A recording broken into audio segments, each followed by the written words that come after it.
Heute sprechen wir über die politische Situation in Polen. Das und vieles mehr gleich nach dem Intro.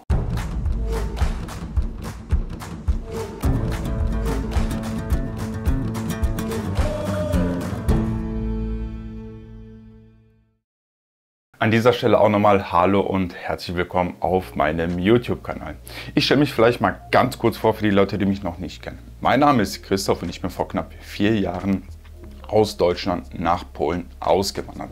Mein Ziel mit dem Kanal ist es, den Menschen das wunderschöne Land Polen näher zu bringen. Und das mache ich, indem ich hin und wieder mal aus Polen berichte, hin und wieder zeige ich auch meinen Urlaubsbericht oder mache auch Vergleiche zwischen Deutschland und Polen. Und manchmal, so wie jetzt auch, kommt auch mal ein politisches Thema, was man ja eigentlich auch nicht wegdenken sollte. Falls dich solche Themen interessieren oder du dich allgemein für das Thema Polen interessierst, würde es mich wirklich sehr freuen, wenn du den Kanal abonnierst und auch sofort die Glocke aktivierst. Das kannst du machen, indem du hier unten auf mein Logo draufklickst. Damit wirst du wirklich mich und meine Arbeit sehr unterstützen. Schon mal vielen lieben Dank dafür. Kommen wir jetzt aber auch schon zum Hauptthema und ich möchte vorab auch nochmal sagen, ich weiß, dass es manchmal impulsiv werden kann, wenn man über das Thema Politik spricht, aber ich finde auch, ein Teil der Demokratie ist es, sich die andere Seite anzuhören und vielleicht auch zumindest zu akzeptieren, und das ist egal, ob man jetzt links, rechts, Mitte oder ich weiß nicht, welchem politischen Lager man angehört. Also bitte bleibt sachlich später unter den Kommentaren. Das Problem ist auch, dass YouTube immer gerne einen Balken davor macht und einfach die Kommentare nicht ausstrahlt,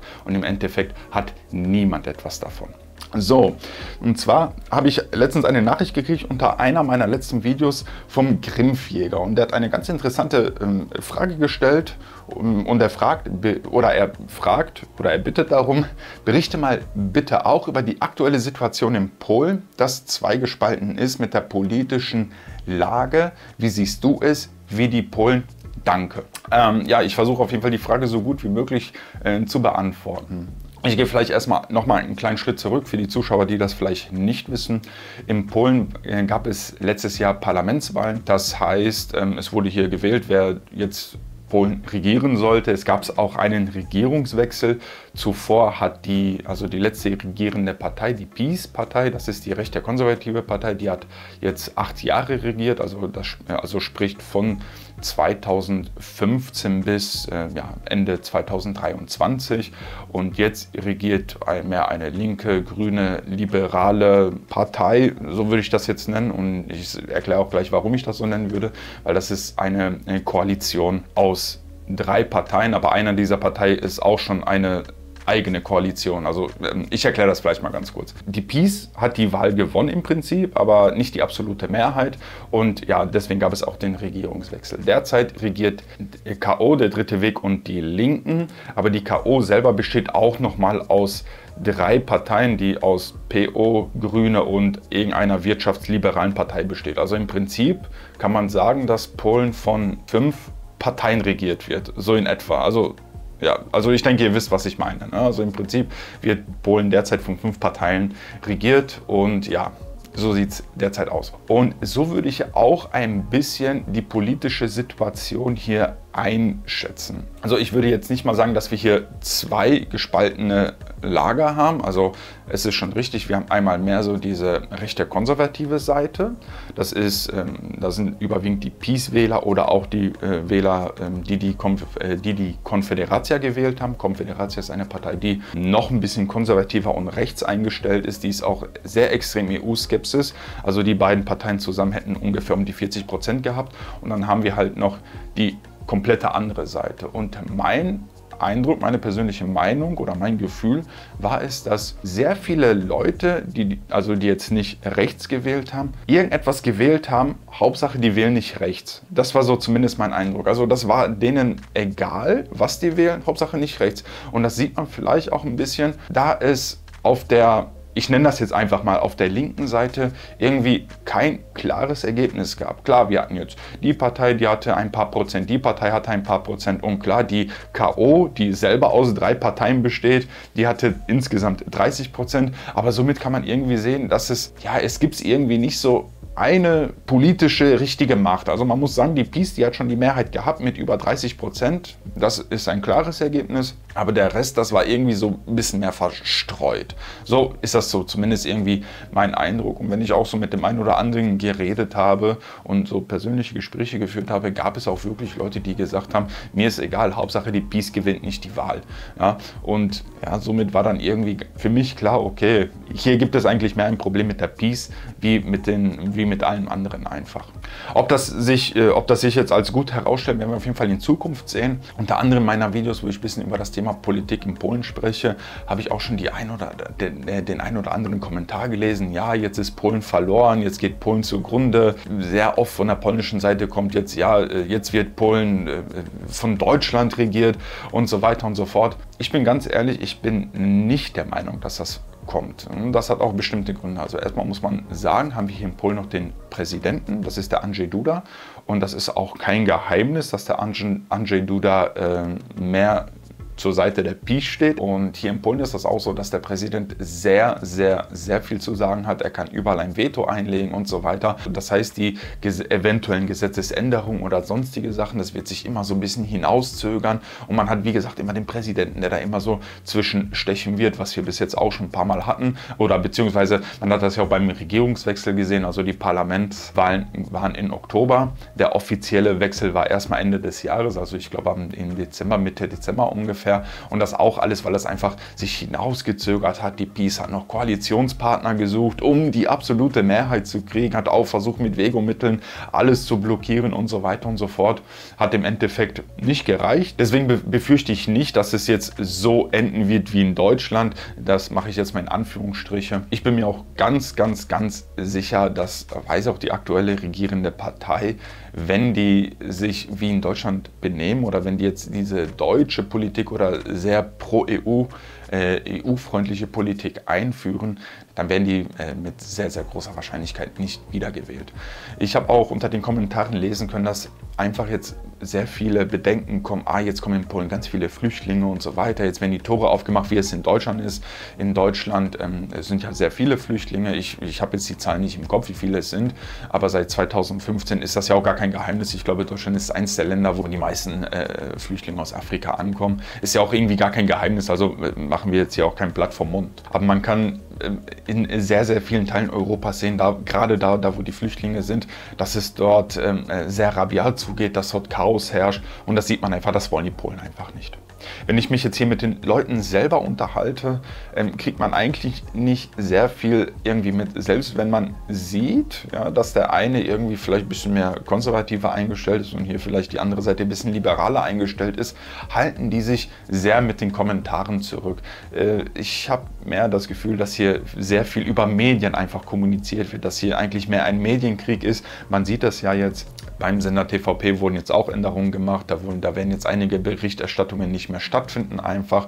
Ich muss auch sagen, TVP war früher pro PiS, ja, das hat jetzt die aktuell regierende Partei blockiert. Man muss aber auch sagen, ich weiß jetzt werden, das hat nichts mit Demokratie zu tun und so weiter und so fort. Man muss aber auch sagen, und das wissen vielleicht nicht alle, wo es damals den Regierungswechsel war, wo damals die PO regiert hat, also das heißt der Donald Tusk mit seiner Partei und danach die PiS an die Macht gekommen ist, haben die genau das Gleiche gemacht. Also es waren beim TVP-Sender waren mehr Leute, die für die PO waren, beziehungsweise mehr liberal links waren. Ja, die PiS-Partei ist an die Macht gekommen und ab 2015 wurde dort auch fast der ganze Sender umgetauscht. Also wenn wir jetzt sagen würden, das ist nicht demokratisch, was wirklich nicht demokratisch ist, hat aber PiS genau die gleiche Aktion gemacht, vorher auch. Zudem muss man auch sagen, dass ich glaube vor ungefähr 1,5 Jahren hat PiS auch versucht in Polen Medien, also wo der Großteil der Inhaber ausländische Unternehmen sind,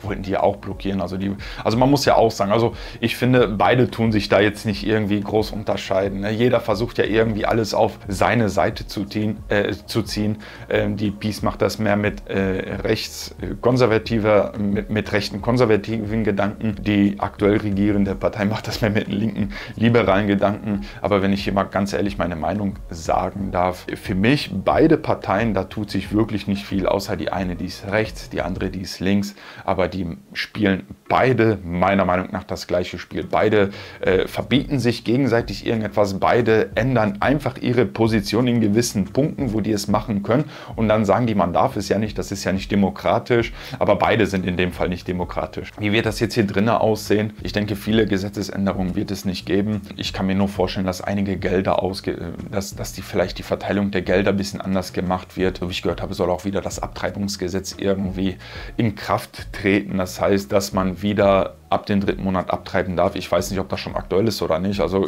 könnt ihr mir auch vielleicht in den Kommentaren hinterlassen, ob das ist. Da muss man auch sagen, dass sich Peace sehr nach hinten geschossen mit diesem Gesetz. Das war eins der dümmsten Gesetze, aber sorry Leute. Ne? Aber okay, lassen wir das mal weg. Also im Großen und Ganzen würde ich nicht sagen, dass Polen irgendwie gespalten ist. Ich habe nicht das Gefühl, dass Polen gespalten ist. Die Menschen, die leben hier ganz normal. Auch seit dem Wechsel kriegt man nicht irgendwie sehr, sehr viel mit, außer das, wie gesagt, was in den Medien ist. Jeder Politiker wirft sich irgendetwas an den Kopf, der ist schuld, der ist schuld, der ist schuld. Wenn ich jetzt hier noch vielleicht ein bisschen meine persönliche Meinung zum Thema Politik in Polen sagen darf, ich bin auf jeden Fall kein Freund oder ich sag mal so, ich sehe es nicht als Vorteil, wenn hier diese ganzen politischen Geschenke gemacht werden, wie von 500 plus auf 800 plus. Ich meine, klar, es ist Geld, aber im Endeffekt schadet das im Land in Zukunft nur. Ne? Also, weil ich meine, das Geld muss ja auch irgendwo herkommen. Polen ist jetzt hier nicht die allergrößte Wirtschaftsmacht Europa, muss man auch sagen. Polen ist nicht das reichste Land, das muss man einfach mal ganz klar vor Augen halten. Hier stecken sich die Politiker sehr, sehr viel selber in der Tasche ein, wie auch in anderen Ländern Europas. Also das ist jetzt nicht so, dass Polen jetzt hier nur das böse Land ist, aber Polen hat einfach das Geld nicht. Polen hat nicht das Geld, um irgendwie Medikamente umsonst zu verteilen. Polen hat nicht das Geld, um irgendwie 500 plus zu erhöhen, und die machen das jetzt auch nach und nach. Das wissen ja auch einige Leute nicht. Hier werden Steuern erhoben. Hier werden jetzt in Zukunft auch eine Art Kfz-Steuer kommen. Wie die aber jetzt auftreten, das weiß ich nicht. Ob das jetzt nur für Dieselfahrzeuge sind. Die wollen in Zukunft auch die Dieselfahrzeuge liquidieren. Die wollen jetzt hier auch ein bisschen mehr auf diesen Ökomodus übersteigen, so wie es auch Deutschland derzeit macht. Und man muss sagen, und ich weiß, das wollen jetzt einige Leute nicht hören, aber das sind Sachen, die die letzte regierende Partei mit der EU abgemacht hat, also schon im Jahr 2021. Genauso wie wurden sehr, sehr, sehr viele Steuergelder, und da darf ich sagen, verschwendet, indem die ganzen Corona-Impfungen gekauft haben. Es wurden über 150 Millionen Corona-Impfungen weggemacht, zerstört, weil die einfach nicht gespritzt worden sind. Also die letzte regierende Partei, die hat, ich glaube, über 200 Millionen Impfdosen geholt, und davon sind 150 jetzt auf Müll gelandet, oder ich weiß nicht, was sie damit machen, aber die sind auf jeden Fall ja, wertlos jetzt einfach. Ne? Was für mich sowieso kurios war, bei einem Volk, was 40 Millionen Einwohner hat, 200 Millionen Spritzen zu bestellen. Ja, aber das sind alles Gesetze, die mit der EU gemacht hat, und man muss auch sagen, auch wenn in der Öffentlichkeit die Peace sich sehr als EU-Skepsis hingestellt hat, meiner Meinung nach war der größte Punkt, wo die sich gegengestellt haben, war einfach die Flüchtlinge. Das war der größte Punkt, wo die einfach gesagt haben, okay, wir wollen keine Flüchtlinge. Alles andere sind die sehr oft mit der EU gegangen, haben alles angenommen, um natürlich auch die Gelder zu kassieren. Und ich will jetzt hier nicht sagen, dass ich für oder gegen die Peace bin, aber was auch manchmal immer so bei der Peace mich so gestört hat, anstatt auf die eigene polnische Politik zu schauen, haben die mehr geschaut, was macht EU, was macht EU, was macht Deutschland, was macht Frankreich, und immer nur mit dem Finger auf andere gezeigt, anstatt sich selber mal um die eigenen Probleme zu kümmern, die hier wirklich in Polen sind. Ich weiß nicht, ob eine Partei, die ganze Zeit auf die EU schimpft, es dann verdient hat, wiedergewählt zu werden, wenn die sich nicht unabhängig von der EU machen kann. Also ich sehe hier zwei Wege. Wenn ich jetzt Regierungschef der Peace wäre oder wie auch immer, oder eine rechte Partei wäre, und ich 8 Jahre lang